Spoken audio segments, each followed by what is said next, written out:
오늘 하나님의 말씀 받도록 하겠습니다. 하나님의 말씀은 창세기 12장 1절에서부터 4절까지 말씀입니다. 창세기 12장 1절에서부터 4절까지 말씀, 다 같이 한 목소리로 말씀을 받도록 하겠습니다. 시작. 여호와께서 아브라함에게 이르시되 고향과 친척과 아비 집을 떠나 내가 네게 보여줄 땅으로 가라. 내가 너로 큰 민족을 이루고 네게 복을 주어 네 이름을 창대하게 하리니 너는 복이 될지라. 너를 축복하는 자에게는 내가 복을 내리고 너를 저주하는 자에게는 내가 저주하리니 땅의 모든 족속이 너로 말미암아 복을 얻을 것이라 하신지라. 이에 아브라함이 여호와의 말씀을 따라갔고 롯도 그와 함께 갔으며 아브라함이 하란을 떠날 때에 75세였더라. 아멘. 지금 호산나 찬양대 하나님께 찬양드리겠습니다.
할렐루야, 아멘.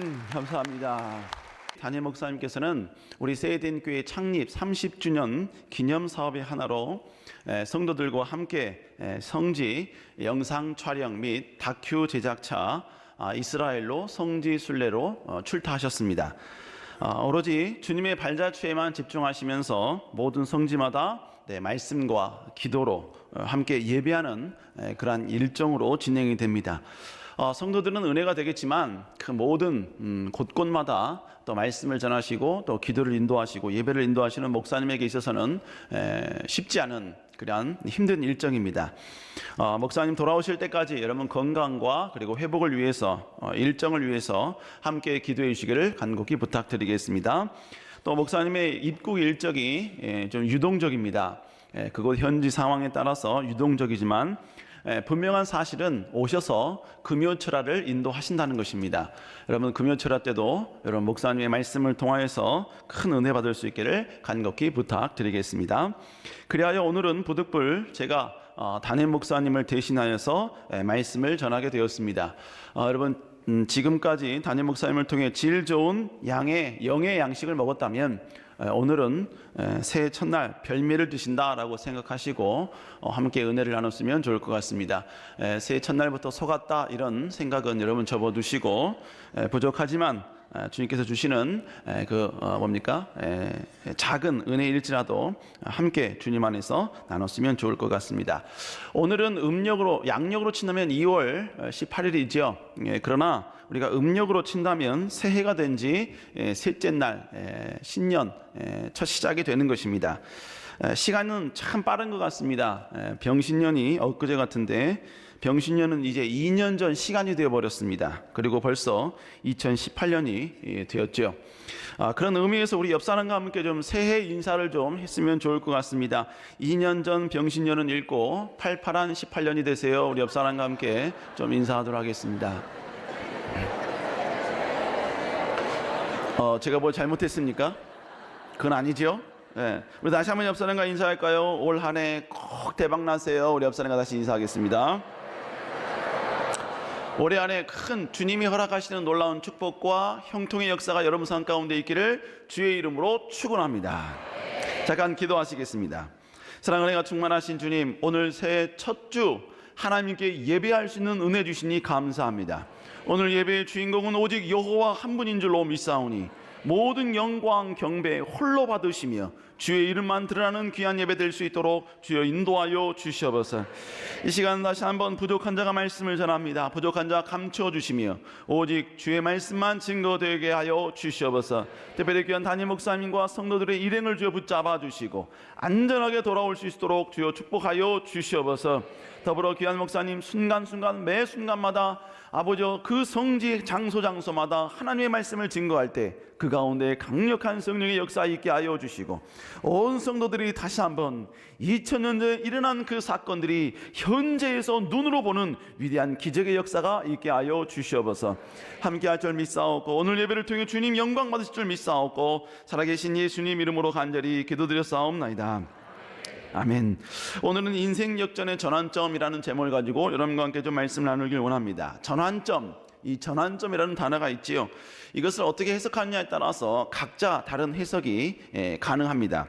그러나 전환점이란 한마디로 이야기하면 과거로부터 완전히 방향을 틀어서 새롭고 신선한 방향으로 옮겨진 그러한 그 시작점, 이것을 바로 전환점이라고 이야기를 합니다. 그러므로 인생을 살면서 이 전환점을 많이 경험하는 것은 유익한 것이라고 생각이 됩니다.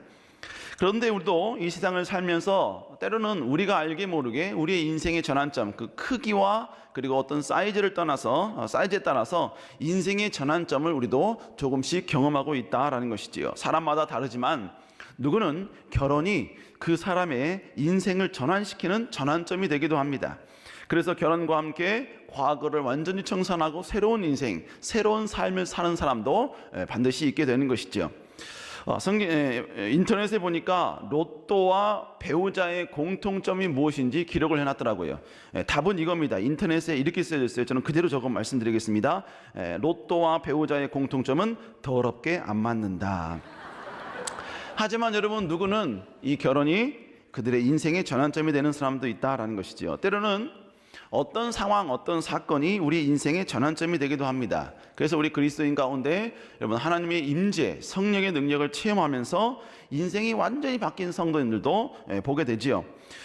제가 잘 아는 우리 교회 집사님 부부는 초창기 우리 세대인교회에 오자마자 아무 생각 없이 작년 여름 수련회에 참석을 했다고 합니다. 그런데 첫날 첫 집회에 이분이 은혜를 받아버린 거예요. 저녁 집회 때 은혜를 받은 겁니다. 그날 밤에 이 부부가 서로 은혜를 받고 너무나 감격스러운 나머지 들어가자마자 이 두 분이 똑같이 이야기했다는 거예요. 뭐라고 했냐면 오늘 은혜 받은 그 자축의 기념으로 오늘 술 한잔 하자 이래가지고 두 분이 밤에 술 한잔을 거하게 이제 드신 것입니다. 그리고 그 다음날 또 은혜를 받은 거예요. 은혜를 받자마자 이분이 이래서는 안 되겠구나. 그래서 그때부터 술을 끊고 다시 하나님 나라의 영광을 위해서 헌신하고 충성하고 내려놓는 삶을 살기 시작했고, 그리고 꿈과 비전으로 지금까지 달려오고 계십니다. 그래서 그때에 비해서 지금 거의 사업이 4배 이상 부흥하는 위대한 축복을 지금 경험하고 있습니다. 작년 여름 수련회에서 받은 그 은혜가 그의 인생을 바꾸는 놀라운 전환점이 되더라는 것이지요. 이것은 기업도 마찬가지입니다. 요즘 들어 어떤 혁신의 기업으로 인정받는 회사 중에 하나가 바로 카카오라는 회사입니다. 바로 카카오톡을 만든 회사지요. 모체는 다옴이라는 인터넷 회사입니다. 카카오톡은 2010년에 서비스를 시작한 이후에 2년 만에 4천만 명이라는 회원을 확보하는 기염을 토했습니다. 그리고 지금은 다음과 합병을 해서 지금 엄청난 큰 공룡 기업으로 성장하고 있지요. 그런데 카카오톡이 이렇게 엄청난 큰 성공 신화를 만들 수 있었던 그 계기, 그 전환점이 뭐냐? 바로 생각의 변화였습니다. 바로 공짜 서비스, 무료 서비스를 제공하자는 것이지요. 무료라고 해서 저질이 아닌 양질의 서비스를 제공함으로써 누구나 쓰고 싶어하는, 그리고 어떠한 돈을 주고 지불하는 어플리케이션보다도 강력한 그런 어플리케이션을 개발을 해서 제공을 한 것이죠. 이것을 바탕으로 바로 이 회사는 엄청난 큰 성공을 이루게 되었다는 것입니다.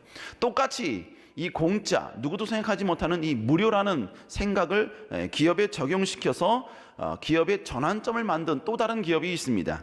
그 기업이 바로 중국의 알리바바라는 회사입니다.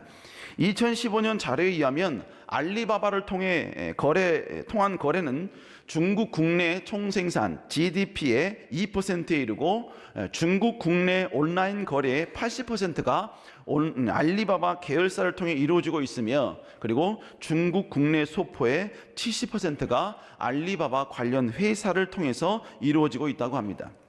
누구는 수십 년을 거쳐서 이뤄놓은 이런 놀라운 성공 신화를 단기간에 이뤄놓을 수 있었던 것, 여러분, 그것은 바로 생각의 전환이 무료로 제공한다는 이러한 전환점이 있었기 때문에 이 모든 것이 가능하게 되었다라는 것이지요. 지금 무엇을 말씀드리냐? 한 단계에서 다음 단계로 위대하게 도약하고 역전과 기적을 경험하기 위해서는 어떤 위대한 전환점이 우리에게 필요하다는 것입니다. 이건 일반적인 회사뿐만 아닙니다. 사회뿐만 아니에요. 가정뿐만 아닙니다. 우리의 신앙도 마찬가지입니다. 하나님께 위대하게 쓰임받았던 성경에 등장하는 사람들, 그들의 인생을 쭉 한번 보면요, 과거에서부터 현재로 축복의 주인공으로 바뀌어지는 어떤 위대한 인생의 전환점이 반드시 그들의 인생 가운데 있었다는 것이지요. 그 전환점을 시작으로 그들의 삶은 비포와 애프터로 완전히 나눠지고 완전히 다른 인생을 살게 되었다는 것입니다. 오늘 본문에 등장하는 아브라함도 마찬가지입니다. 오늘 본문은 아브라함이 하나님께 부름받는 장면을 우리에게 소개해주고 있습니다.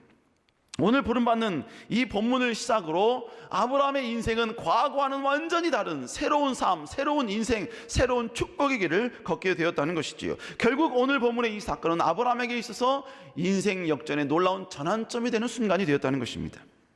그렇다고 해서 아브라함의 배경이 좋느냐, 인생의 놀라운 역전을 경험할 정도로 그런 충분히 좋은 배경이냐? 절대로 그렇지 않습니다. 여호수아 24장 2절에 보니까요, 여호수아는 이스라엘 백성들에게 설교를 하면서 아브라함의 가문을 한번 이렇게 들추어냅니다. 24장 2절 한번 읽어볼까요? 시작. 여호수아가 모든 백성에게 이르되 이스라엘 하나님 여호와께서 옛적에 너희 조상들 곧 아브라함의 아버지 나홀의 아버지 데라가 강 저쪽에 거주하여 다른 신을 섬겼으나, 중요한 것은 강 저쪽에 거주하면서 다른 신을 섬겼다라는 것이지요. 하나님을 몰랐다는 이야기입니다. 하나님을 거부하고 우상을 섬기는 그러한 가문이요, 그러한 족속이었다라는 것이지요. 그러니까 그는 하나님을 통해서 인생 역전을 경험할 수 있는 모든 배경과 가능성이 전무했던 사람이었습니다.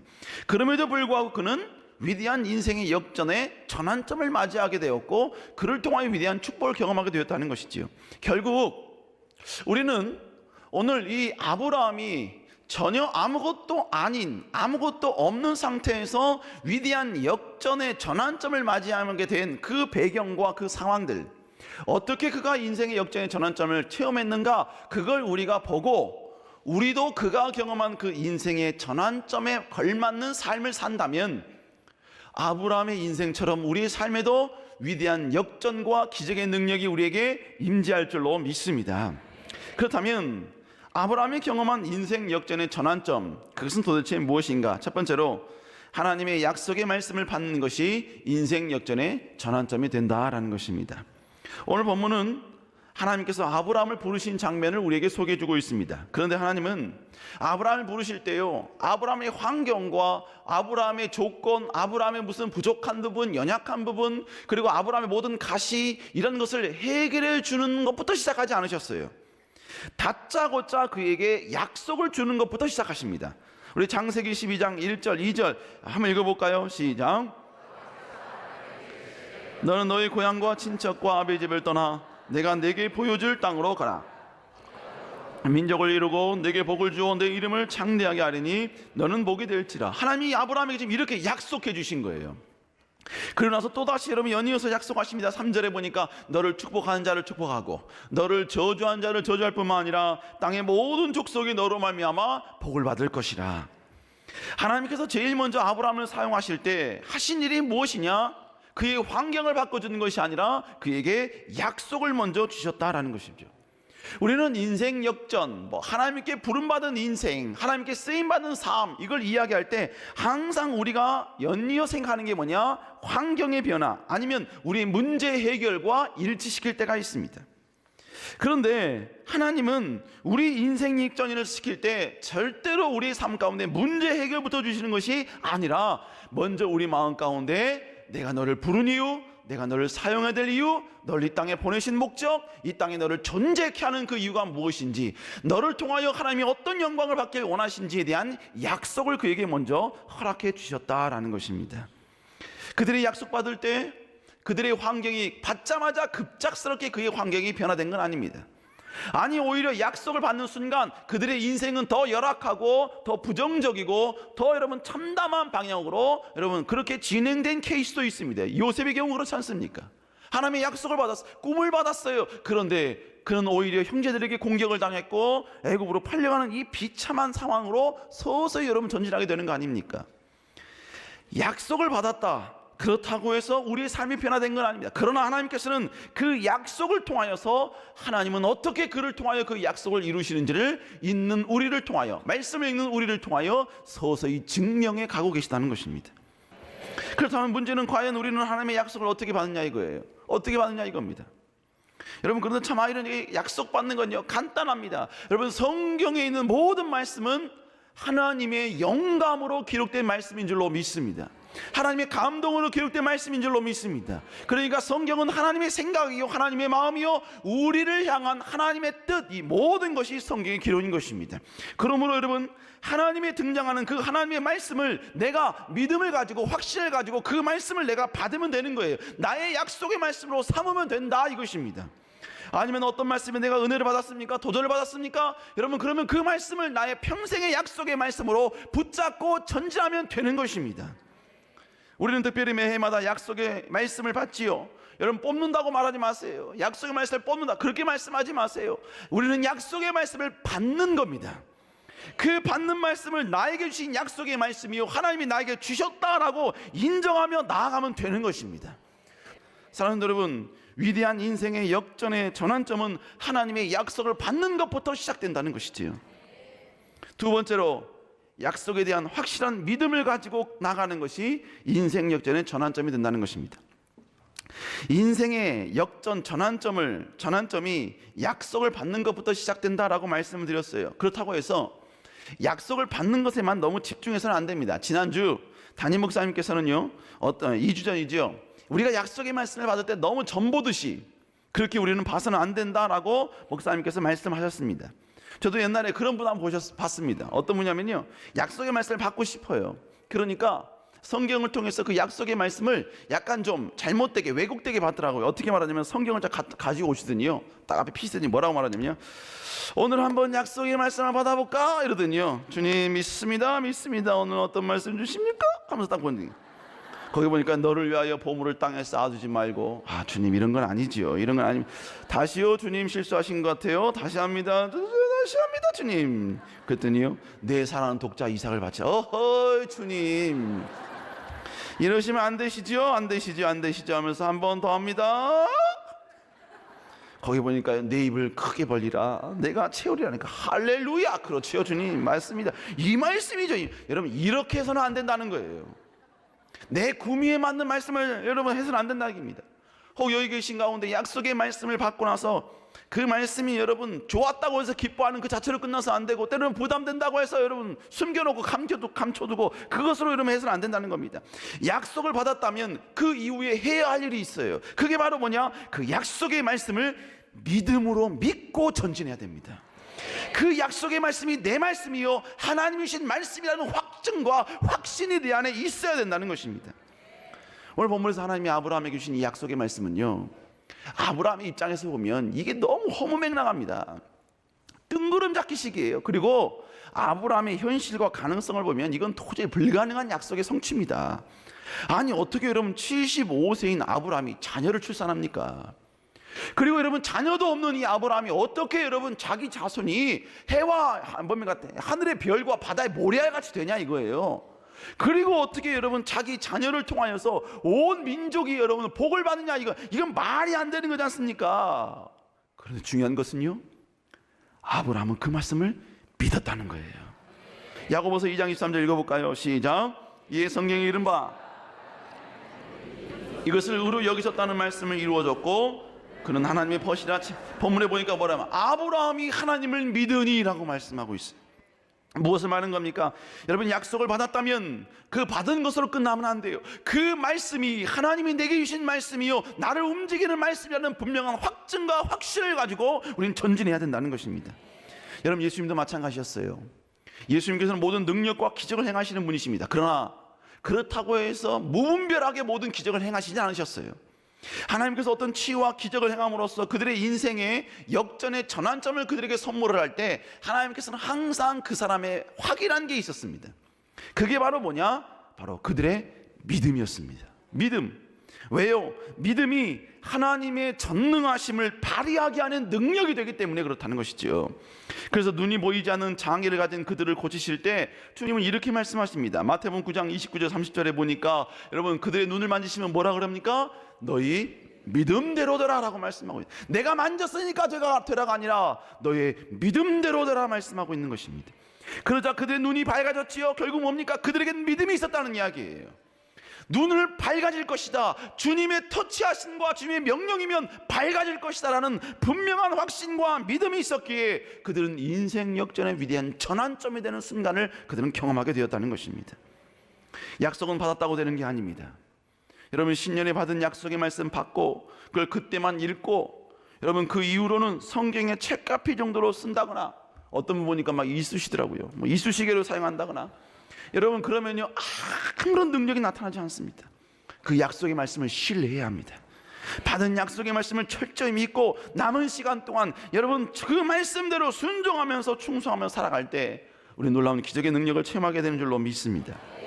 그런데 여러분 내가 그 약속의 말씀을 믿고 있는지에 대한 여부를 알 수 있는 방법이 있어요. 그게 뭐냐면요 바로 그가 행함이 있느냐의 여부를 보면 압니다. 사람은 믿음이 있으면 그 믿음에 따른 행동을 하게 되어 있습니다.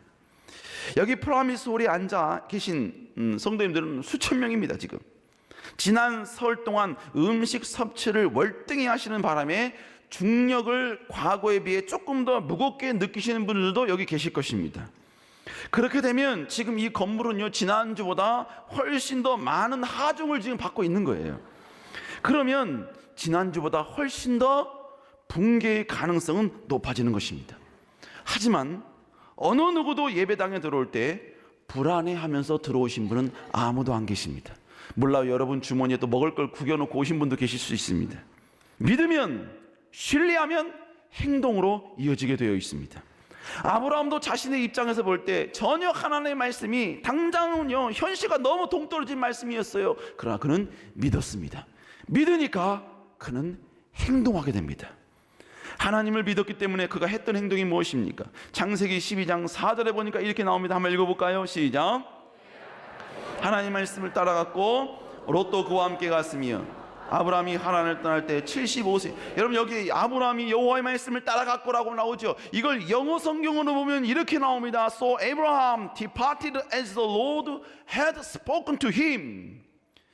여러분 저는 지금 제 목회에 있어서 최대 위기를 슬기롭게 잘 모면했습니다. 여러분 무슨 말입니까?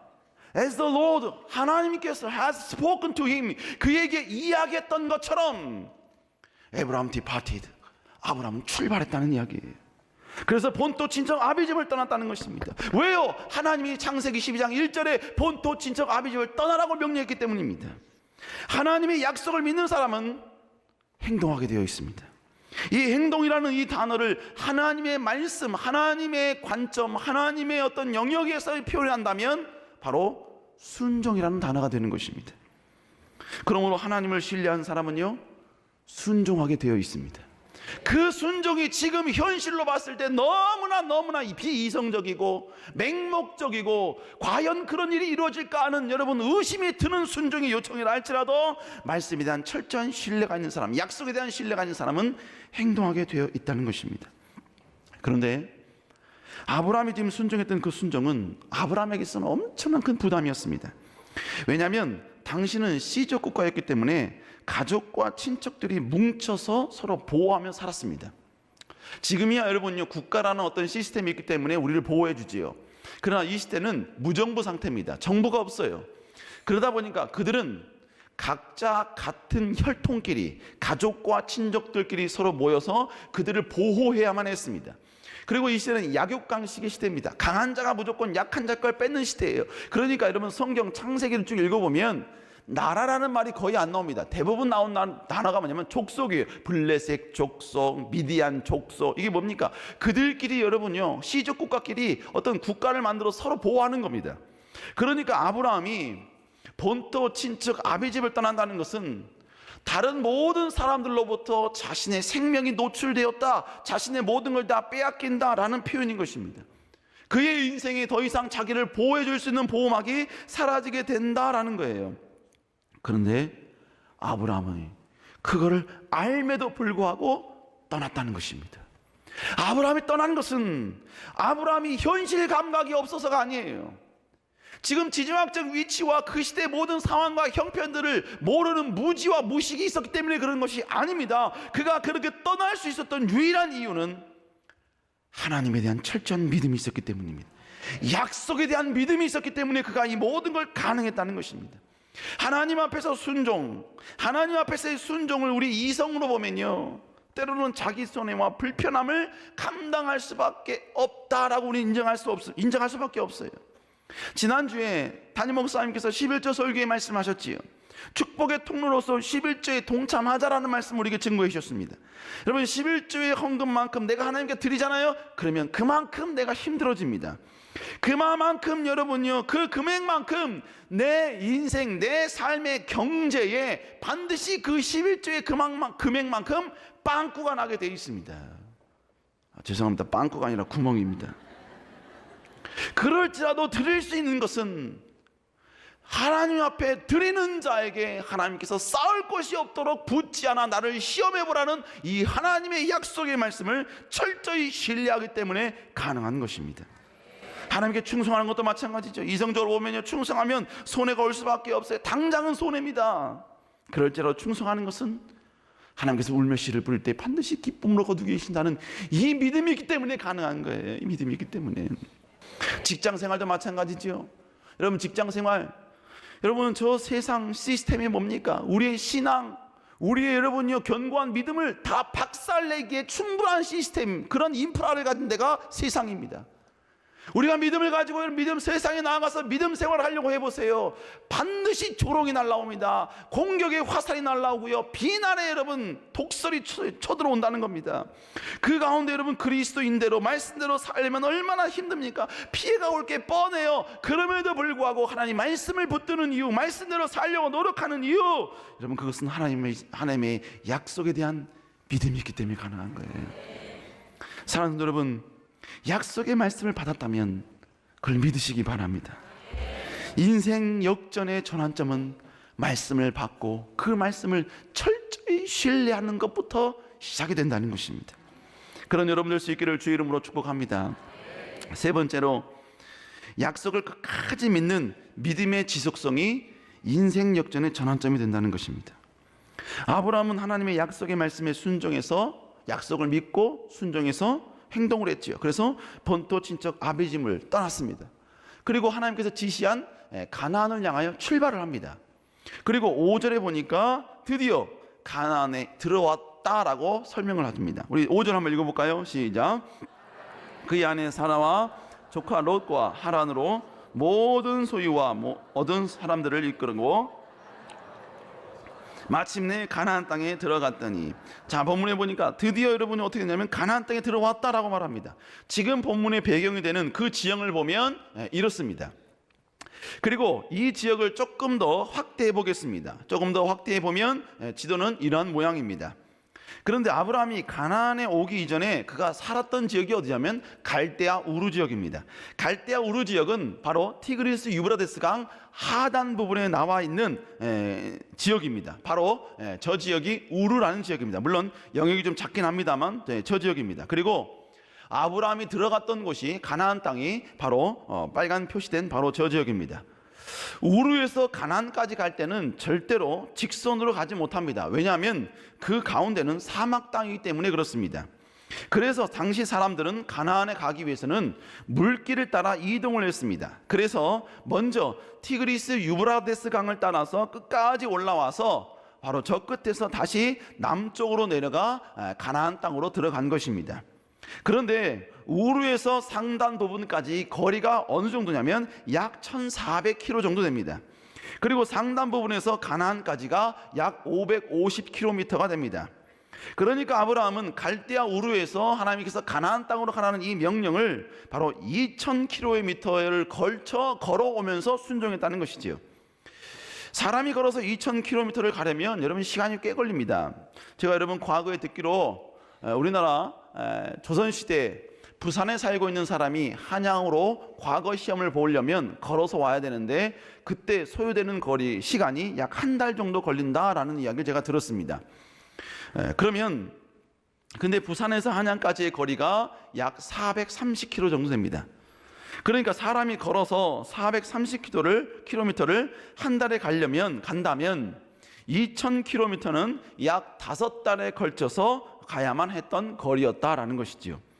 그런데 중요한 것은, 그러니까 여러분 오늘 5절에 보면 가나안 땅을 가려고 떠나서 마침내 가나안 땅에 들어갔다라는 이 표현, 우리는 앉아서 그냥 쉽게 읽지만 이 5절을 완성하기 위해서 아브라함은 5개월이라는 시간을 소비해야만 이 본문이 기록이 되었다는 것입니다.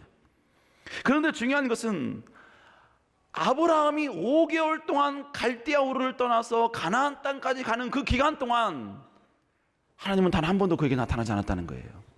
그에게 찾아오지 않았습니다.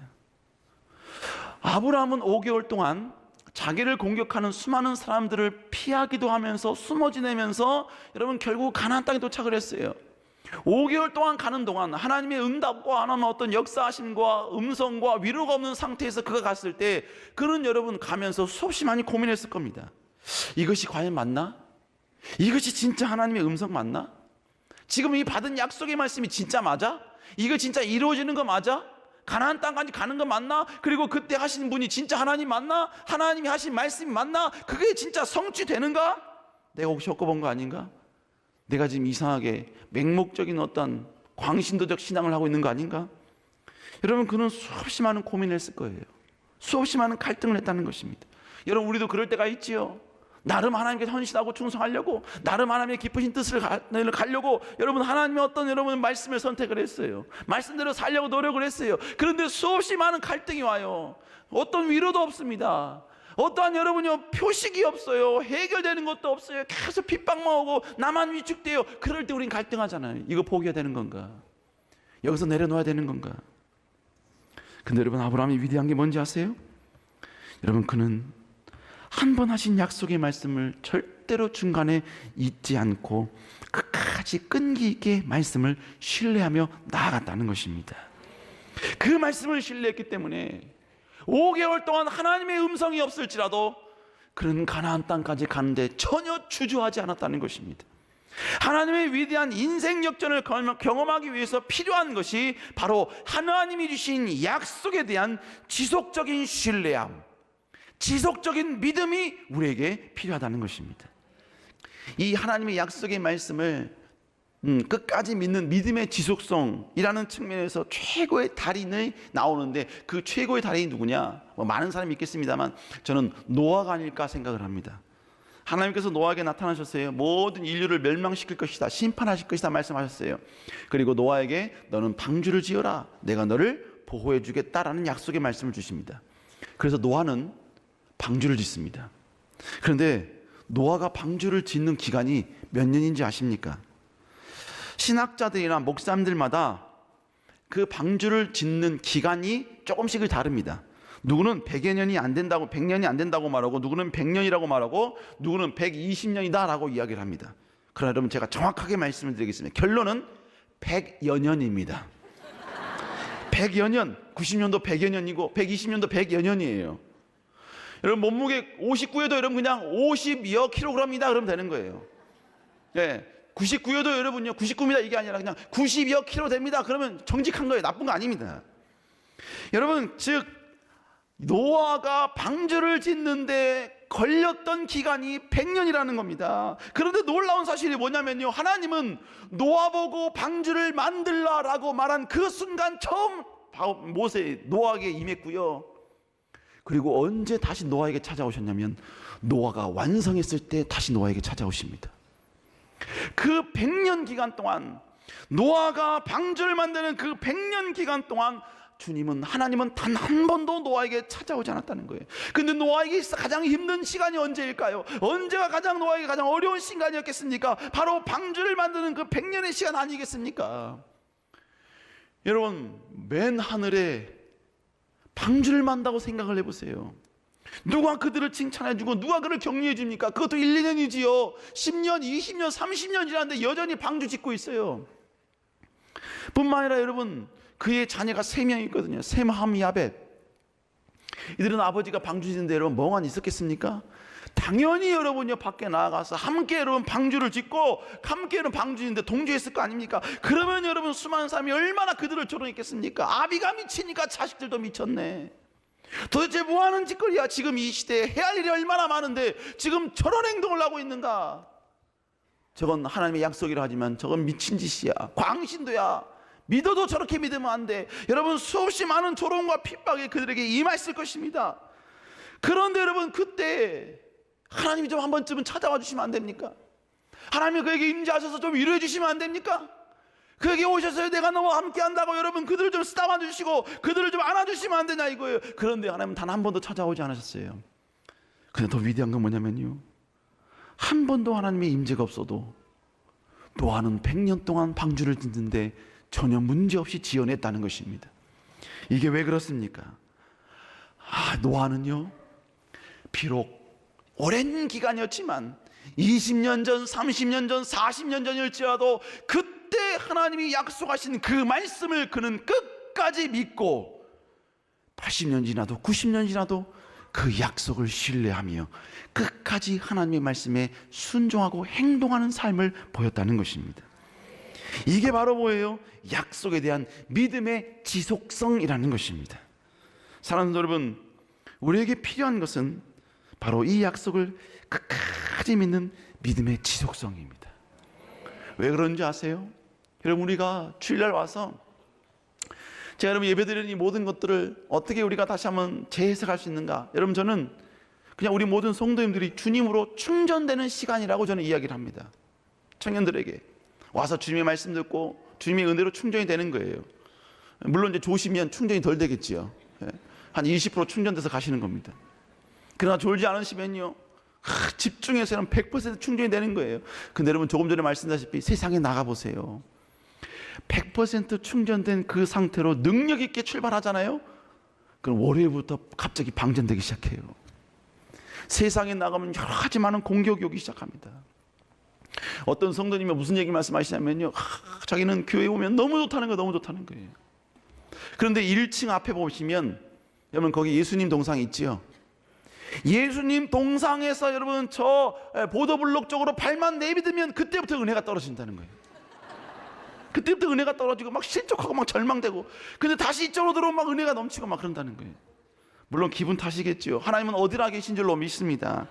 그러나 왜 그래요? 저 세상의 모든 시스템과 인프라는요, 우리의 신앙을 공격하고 무너뜨리는 시스템입니다. 하나님께 달려가는 우리를 어떻게든지 끄집어내리고 죄를 짓게 만들고 죄의 타락 속에 우리를 영원토록 안주하게 만드는 게 저 세상의 시스템이라는 거예요. 그 세상의 시스템에 가서 믿음에 대한 그 지속성이 없는 상태로 가면 세상 앞에 무너지게 되어 있습니다. 넘어지게 되어 있어요. 쓰러지게 되어 있습니다. 그리고 절망하고 낭망해요. 그러다 보면 결국 뭡니까? 하나님에 대한 신앙마저도 좌초되게 마련이라는 것입니다.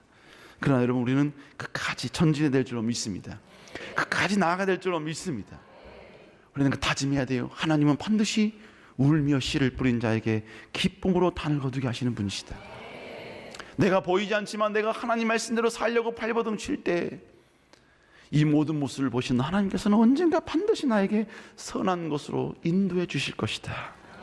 지금 내가 하나님 일을 한다고 하나님의 기뻐하는 이 일 때문에 내가 손해를 당하고 환난과 역경이 내게 찾아오지만, 이렇게 묵묵히 하나님의 기쁨이 되면 언젠가 하나님은 반드시 웃게 해주실 때가 올 것이다.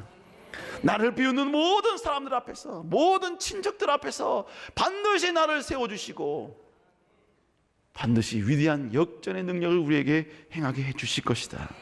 이러한 신뢰를 가지고 우리는 전진해 가야 한다는 것입니다. 아무리 큰 위기를 할지라도 하나님의 능력에 비하면 그것은 아무것도 아닙니다. 먼지만큼도 여러분요, 가치 없는 것들입니다. 그러므로 우리는 끝까지 약속은 반드시 이루어진다는 이 철저한 믿음, 흔들림 없는 믿음, 지속적인 믿음, 견고한 믿음을 가지고 주님이 부르시는 그날까지 우리는 전진해야 될 줄로 믿습니다. 그런 여러분 되시길 주의 이름으로 축복합니다.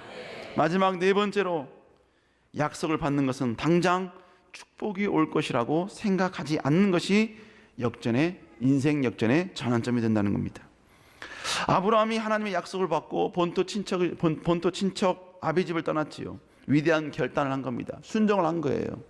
그러면 잘 돼야 될 거 아닙니까? 축복이 막 오고 형통이 오고 승승장구가 오고 그 앞에 그를 대적하는 모든 사람이 다 무너지고 다 엎어지고 누구도 아브라함을 향해 대적하는 자가 없어야 될 거 아닙니까?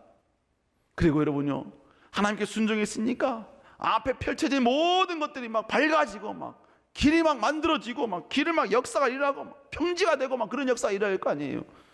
그런데 히브리서 11장 8절은 이렇게 이야기합니다. 히브리서 11장 8절입니다. 읽습니다. 시작.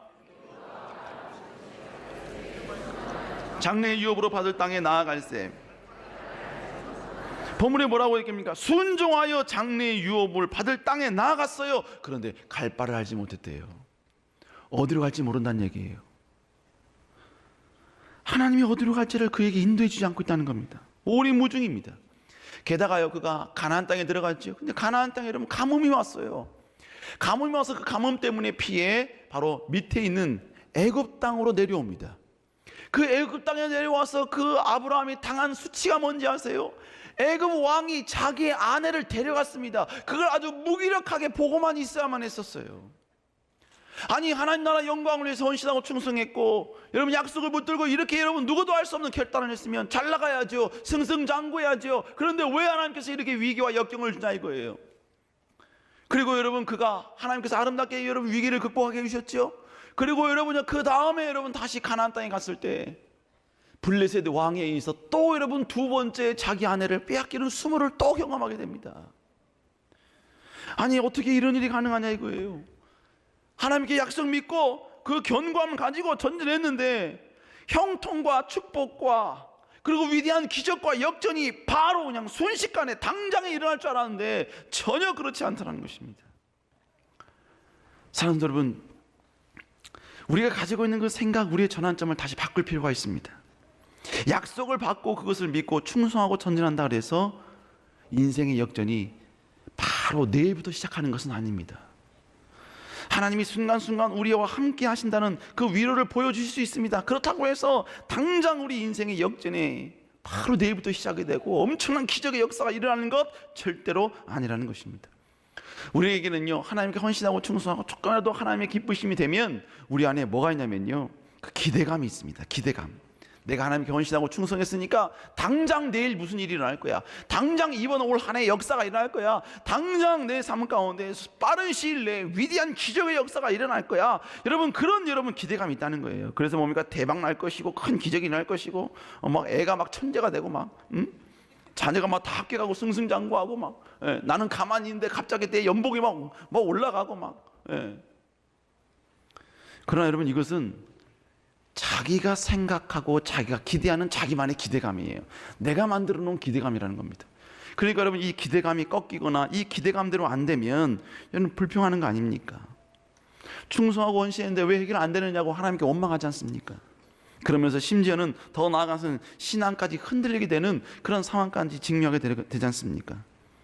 결국 자기 기대감이 자기를 더 힘들게 한다는 것이죠. 그러나 우리가 알아야 할 것은 약속을 받고 믿음으로 충성하고 나아가고 있다 할지라도 여러분, 당장 역전은 일어나지 않을 수 있습니다. 어제와 오늘이 동일할 수도 있습니다. 상황이 전혀 변하지 않을 수도 있습니다. 그러나 중요한 것은 끝까지 믿고 전진하면 하나님은 언젠가 반드시 우리 인생 가운데 위대한 역전의 능력을 반드시 보여주게 될 줄로 믿습니다. 하나님은 때가 되면 반드시 우리에게 위대한 역전의 전환점을 우리에게 허락하실 줄로 믿습니다. 반드시 밝고 웃게 해주시길 위대한 능력을 우리에게 경험하게 할 줄로 믿습니다. 그때까지 우리는 약속의 말씀 붙들고 생명나무 붙들고 전진할 수 있어야 합니다. 오늘은 양력으로 친다면 2월 18일입니다. 음력으로 친다면 여러분 신년 초 3일째가 된 날이죠. 올 한 해 다시 약속의 말씀 붙들고 일어나시기 바랍니다. 그 위대한 인생의 역전의 주인공이 되는 그 전환점이 여러분의 것이 되기를, 그리고 그 전환점을 만민들 앞에 간증하고 하나님을 높이는 여러분 새로운 축복의 한 해 될 수 있기를 주의 이름으로 축복합니다. 기도하시겠습니다. 위대한 인생의 전환점이 되는 한 해 되게 하여 주시고 하나님 앞에 더 위대하게 쓰임받는 위대한 축복의 한 해 될 수 있도록 주여 인도하여 주시옵소서. 함께 할 줄 믿사옵고 살아계신 예수님 이름으로 간절히 기도드렸사옵나이다. 아멘.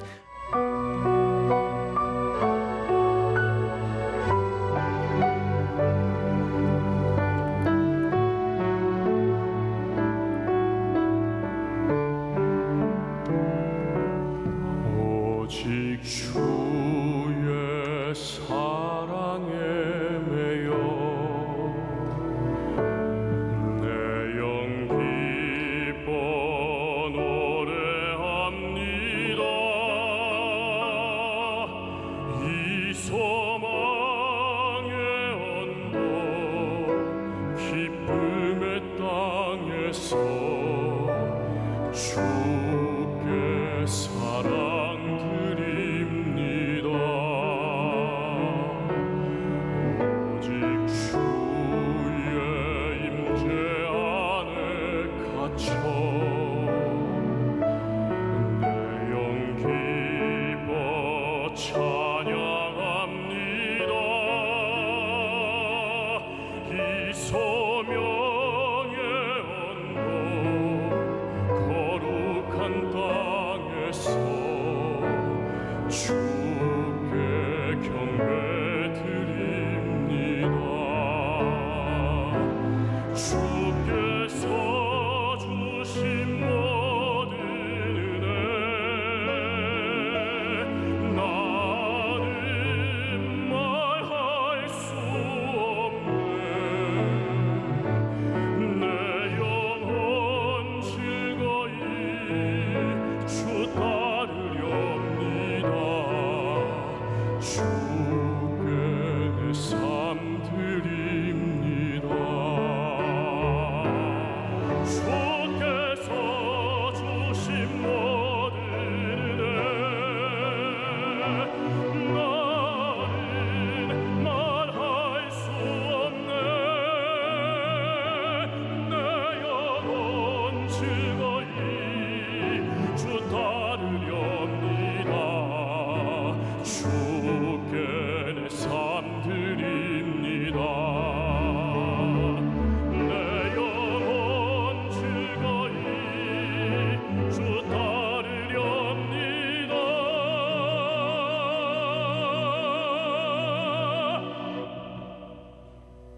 주께 삶 드립니다. 주께 경배 드립니다. 주께 내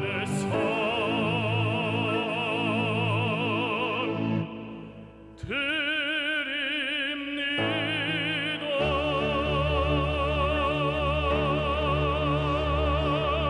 아멘. 감사합니다.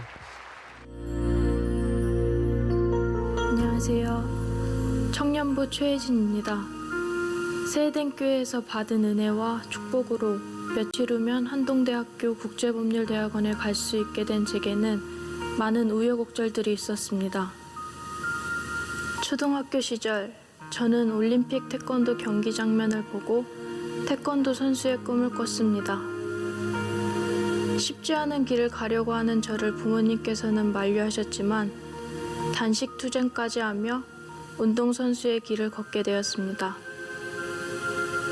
하지만 중학교 코치님의 심한 폭행을 겪고 난 뒤 저는 처음으로 방황하게 되었고 하나님을 원망하며 더 이상 교회를 나가지 않게 되었습니다. 이후로 새로 오신 코치님과 부모님의 권유로 가게 된 체육고등학교에서는 하루 24시간 중 운동만 10시간 이상을 해야 했습니다. 감옥 같은 생활 속에서 저는 우울증을 겪어야 했습니다. 피폐해진 정신과 빈혈, 호흡곤란 등으로 운동도 제대로 하지 못하고 계속되는 패배에 낙담하며 극단적인 생각을 했습니다. 그런데 당시 부동산 관련 사기로 어머니는 더 힘든 시간을 보내고 계신다는 사실을 알게 되었습니다. 기숙사 생활에 갇혀 외출할 자유도 없던 저는 새벽 운동이 없는 날 새벽 기도를 나갔습니다. 그리고 처음으로 하나님께 간절히 도와달라고 기도했습니다. 그렇게 새로운 각오를 품고 한 걸음씩 나아가 국가대표 선발 시합에 출전하게 되었습니다. 하지만 그 시합 8강전에서 무릎 십자인대와 연골이 심하게 다쳐 큰 수술을 하게 되었습니다. 재활을 하며 많은 고심 끝에 저는 부모님과 코치님께 새로운 꿈을 향해 가고 싶다고 말씀드렸고 고3 여름 마지막 대회를 끝으로 공부라는 것을 시작했습니다. 그리고 결국엔 수능 수시가 뭔지조차 몰랐던 제가 스스로 입시를 준비해 하나님의 은혜로 가고 싶던 대학에 입학을 했습니다.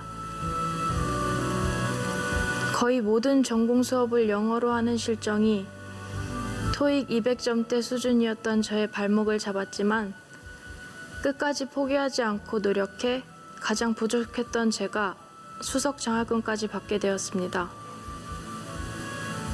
그러나 여전히 믿음 생활에 거리를 두고 있던 제 삶에 행복감을 누리지 못하고 공허함만이 가득했습니다. 그러던 중 교내 선발 인턴으로 코트라 워싱턴 DC 무역관으로 6개월간 가게 되었습니다. 그리고 바로 그 시기에 제 삶의 변화가 일어나기 시작했습니다.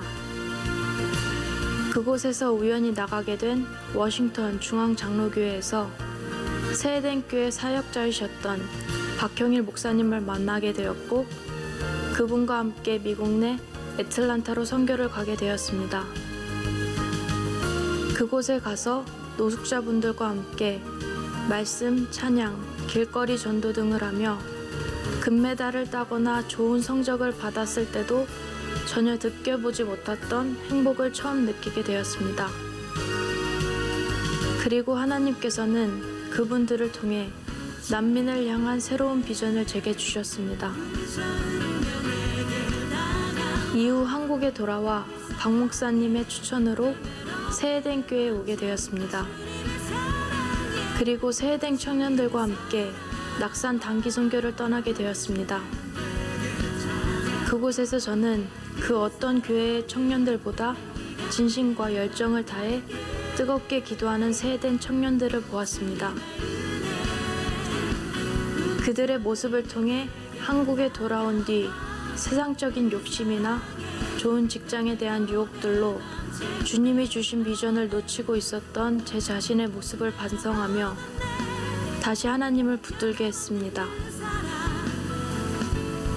그 후 저는 새로운 비전을 붙잡고 진심으로 기도하며 믿음을 계속 지켜나가면서 비전인 난민을 위한 법률가를 가능하게 해줄 한동대학교 로스쿨을 준비했습니다. 그리고 지난해 11월 비전홀에서 기도하던 중 합격 소식을 받았습니다. 많은 우여곡절을 겪은 선수 출신으로 로스쿨에 가게 된 저의 소식은 인터뷰 등으로 여러 사람들에게 전해졌고 저는 그 속에서 빌립보서 4장 13절의 말씀과 함께 하나님의 위대하심을 전할 수 있게 되었습니다. 그 무엇보다 잃어버린 영혼들을 위해 늘 전도하는 스웨덴 교회 성도님들과 미얀마 난민 선교 등 복음 전파에 애쓰는 스웨덴 청년부들의 사역은 제게 또 다른 다짐을 주었고 하나님을 향한 열정으로 뜨거운 담임 목사님은 매번 제 자신을 돌아보게 합니다. 지금도 많이 부족하지만 제게 능력 주신 주님 안에서 모든 것을 할 수 있다는 믿음을 가지고 난민들을 위한 법률가가 되어 더 큰 영광을 주님께 올려드릴 수 있기를 간절히 소원합니다.